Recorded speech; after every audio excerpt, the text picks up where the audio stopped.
پہاڑی زبان میں اپڈیٹ سنیے۔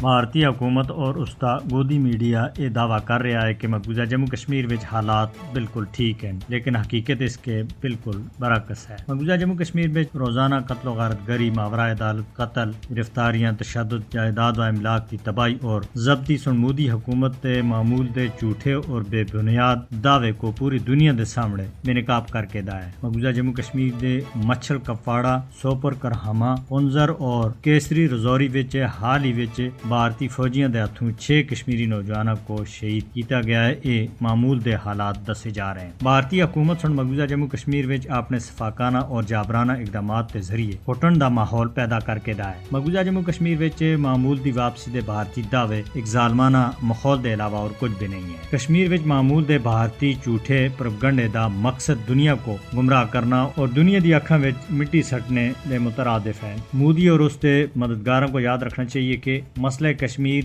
حل کیے بغیر جنوبی ایشیا دے وچ استحکام اور امن کسی بھی صورت وچ نہیں آ سکتا۔ بھارت تا کشمیری عوام کو حق ارادیت دینے تھی انکار جنوبی ایشیا دے امن دی راہ وچ سب دی بڑی رکاوٹ ہے۔ کشمیری عوام کو اپنے مستقبل دا آپ فیصلہ کرنے دا موقع دتا جانا چاہیے تاکہ مقبوضہ جموں کشمیر وچ بھارتی فوجی معمول دے حالات حقیقی معنیاں وچ معمول دے اتے آ سکن۔ ہن تو بدنام زمانہ بھارتی خفیہ ایجنسی را دے سابق سربراہ AS دولت سن آخیا ہے کہ مقبوضہ جموں کشمیر دن با دن بھارت کے ہاتھوں نکلتا جا رہا ہے اور مقبوضہ جموں کشمیر میں G20 اجلاس کے انعقاد کا مقصد مقبوضہ جموں کشمیر کے حالات کو معمول کے مطابق دنیا کو دسنا ہے۔ امرجیت سنگھ دولت سن بھارتی میڈیا کو دیتے گئے ایک انٹرویو وچ آخیا ہے کہ جموں کشمیر وچ آزادی دی جدوجہد مقامی لوکاں دی تحریک ہے اور اس وچ کسی ملک یا ایجنسی دا کوئی بھی کردار نہیں ہے۔ ایس دولت کا بیان ایک ایسے موقع دے اوتے سامنے آیا ہے جب بھارتی حکومت اور اس دے مددگار مقبوضہ جموں کشمیر وچ زمینی حقائق دے اوتے پردہ بانے دے واسطے